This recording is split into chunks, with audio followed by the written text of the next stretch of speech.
Good afternoon. I'd like to thank you all for coming to this program on race, gender, and wrongful conviction, sponsored by the Wayne State University Law School and the Criminal Justice Department. I'd like to ask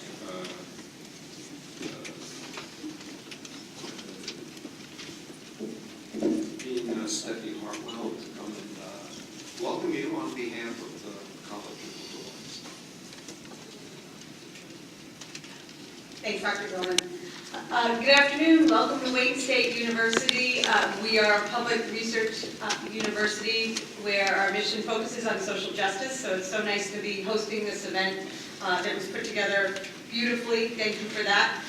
It's going to be an exciting afternoon. I don't want to take too much time, but in the College of Liberal Arts we have this fantastic program that's growing and strong. It's the Criminal Justice Program and Department, and they're co-sponsoring this event. And I just moved to the Michigan area and to the Detroit area from Boston. And the Criminal Justice Department has sort of introduced me to the different features of the criminal justice system in Detroit and also in Michigan, because in my former life in Boston, one of my primary areas of research was persons being released from incarceration back to the community.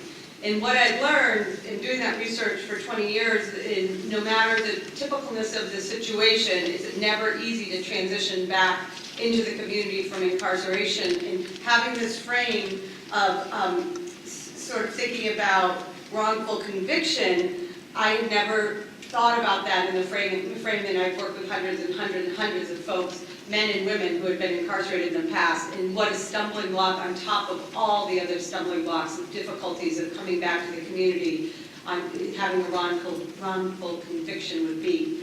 So I think that, I did a little research. I know Michigan has an Innocence Project, and they're looking at some of the things you probably will talk about today in some of your discussions. Eyewitness identification reform, recording of interrogations, post-conviction DNA testing, evidence preservation for longer periods of time, exoneratory compensation, which I think is incredibly important, and introduction of new scientific evidence into hearings. So I think those are interesting platforms, but more interesting than that is I love that the schedule for today has the exoneratory experiences, and it has it by gender, because I know that those experiences vary and do vary by gender, and I think those two panels are going to be fantastic. Unfortunately, I have to step out for a faculty governance issue, but I'll be here for a little while, and I'm just thrilled to be here. I think it's a really important discussion and debate for everybody to have this afternoon, and it's a wonderful program. So welcome to Wayne State University, and I welcome you on behalf of the University, the College of Liberal Arts and Sciences, and Department of Criminal Justice.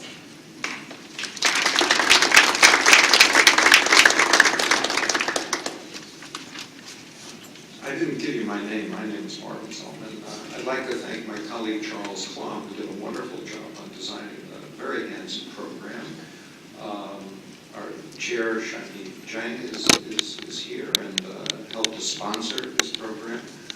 Dean Richard Bierschbach can't greet you from the law school because I gather he's off to Washington, probably doing great things for Wayne State University, hopefully bringing in money.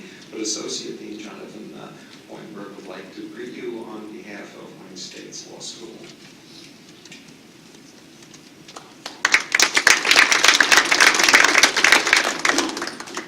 I'm thrilled to welcome you all here, and I'm thrilled that the law school could be hosting this program. The field of criminal justice administration has been in tremendous ferment these days, from the movement to abolish cash bail, to the increasing understanding that our plea bargaining system is irretrievably broken and imposing convictions largely without regard to the question of actual innocence or guilt. And finally, an increasing understanding of the unreliability of the criminal trial process leading to wrongful convictions. So it's just a delight to be able to host this panel. We have Sam Rose here, who has done amazing work in this regard, backed up by just a stellar program of discussants from the law school and the criminal justice department. We have finally managed to bring Dave Moran back to the law school after so many years, and he too is convening just a tremendous panel, and I'm very excited as well by Ziva Kronweiser's panel with, again, a very strong discussive pool. And I will not stand any longer in the way of you hearing all of these tremendous speakers. Welcome and thank you so much.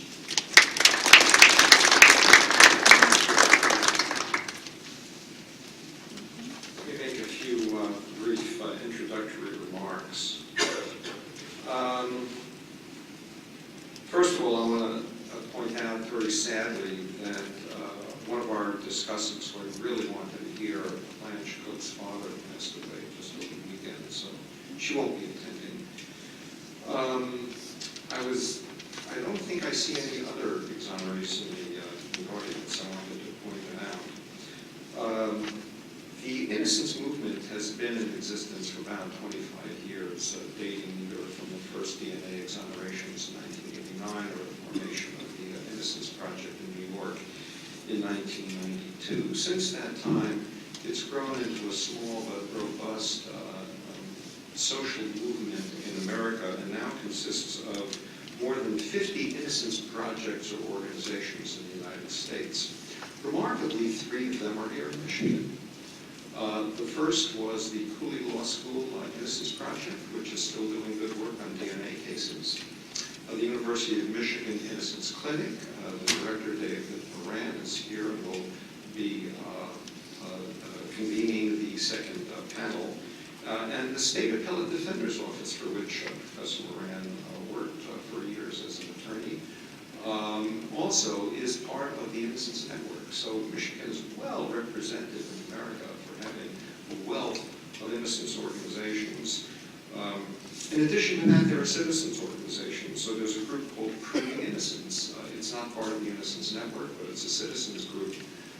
2 of our panelists, Eva Condisert is on the board of Proving Innocence.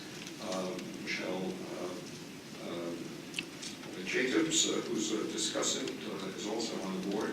Bill Brannon in the back, who is filming this event, is a member on the board of Proving Innocence, a citizens organization. Bill told me that this event will be available to be viewed on the Proving Innocence website. So if anyone is interested in working on wrongful conviction issues, contact any one of us, and perhaps you could be involved with Proving Innocence. There's a lot going on in this world. Wayne County Prosecuting Attorney Kim Worthy established a conviction integrity unit, which in a sense could be seen almost as an innocence project where prosecutors are looking at possible wrongful conviction cases. Former State Appellate Defender Attorney Valerie Newman, who told me she couldn't be here today, is now heading that unit. And there's even a buzz that the new Attorney General, Dana Nessel, might be considering creating such a unit for the state of Michigan. It may or may not happen, but it would be remarkable. As Dean Hartwell, who did her homework very well indicated, there are a buzz of issues involved in wrongful conviction, and certainly in the first few years of innocent scholarship, there was this focus on trying to better understand the state violence identification, false confessions, and the like. And there wasn't much of an attention on issues of race and gender. But now that the scholarship in the field has matured a bit, and now that we have a listing of more than 2,000 exonerees whose cases are carefully recorded in the National Registry of Exoneration that was co-founded by Professor Gross, we have a better understanding of the scope of the wrongful conviction problem. And so we now have better data to try to assess whether or not the disproportionate number of African Americans and Hispanics who are wrongfully convicted are any different than the disproportionate number of African Americans and Hispanics who are convicted. Is there an extra problem with wrongful conviction? And I have to say that I was a bit skeptical at first, but Professor Gross's research, I think, will show you that it really has made a difference. And as far as women wrongfully convicted, the first DNA cases focused almost exclusively on rapes and murders, convicted almost entirely by men. And so there wasn't much of an examination of women being wrongfully convicted.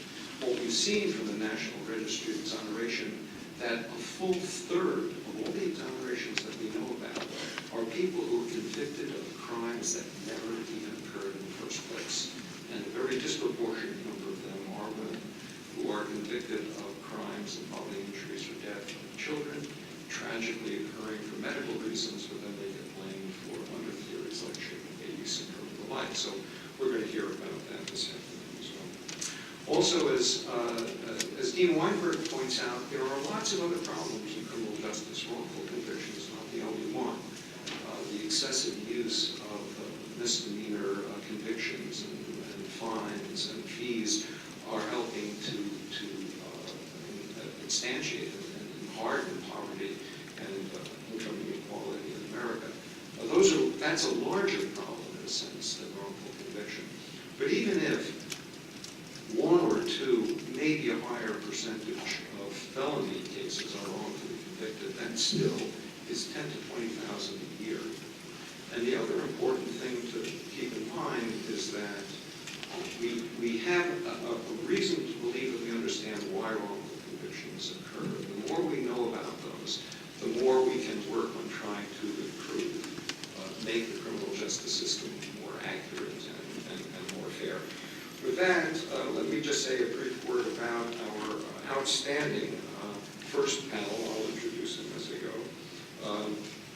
Before he became one of the leading criminal law scholars in American academics, Samuel Gross was a defense attorney.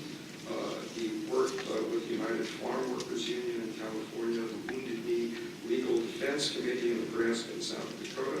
He was a cooperating attorney with the NAACP Legal Defense Fund and the National Jury Project, litigating test cases on jury selection and capital trials, worked on the issue of racial discrimination and this death penalty. Long history of work in this area.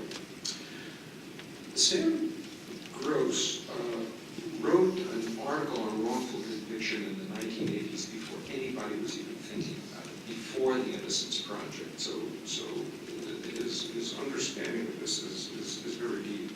And I can't begin to go into all of the work he's done, but his 2005 article in the Journal of Criminal Law Criminology was a seminal article that started counting exonerations since 1989, and that led to work where he co-created the National Registry of Exonerations. He is now a senior editor. The NRE has moved from the University of Michigan Law School to the University of California, Irvine.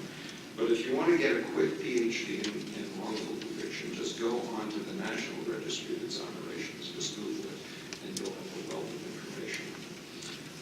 Our discussants, alphabetically, Peter Hammer is the A. Alfred Taubman Endowed Chair at Wayne State Law School. He's the director of the Damon Keith Center for Civil Rights at Wayne Law. I will read you that the Keith Center is dedicated to promoting the educational, economic, and political empowerment of underrepresented communities in urban areas and to ensuring that the phrase equal justice under law applies to all members of society. He does most of his work in healthcare, and I think that he'll be able to bring a very unique perspective to what Professor Gross has to say. Professor Stephen Winder, the Walter S. Gibbs Distinguished Professor of Constitutional Law, who, like Professor Gross, before he began his outstanding academic career, served as assistant counsel for the NAACP Legal Defense and Education Fund. He litigated a wide range of civil rights cases concerning prisoners' rights, employment discrimination, school discrimination, police violence, capital punishment, habeas corpus discrimination, and military attorneys' fees. Professor Winder, I'm not sure why those problems still exist, but they continue to exist despite your outstanding work. And a case that's near and dear to my heart, Tennessee versus Garner, the case that outlawed the common law fleeing felon rule. Professor Winder was heavily involved in that litigation. My colleague, Associate Professor Union Wu, of the Criminal Justice Department, is a graduate of the Renmin University Law School in Beijing. It's the best law school in China. She holds a PhD in sociology and criminology from the University of Delaware. She's a leading authority on policing in China. She's done very good empirical studies of the attitudes of immigrants towards crime and criminal justice, and she has authored several works on wrongful convictions in China. So once again, we're going to have some very interesting perspectives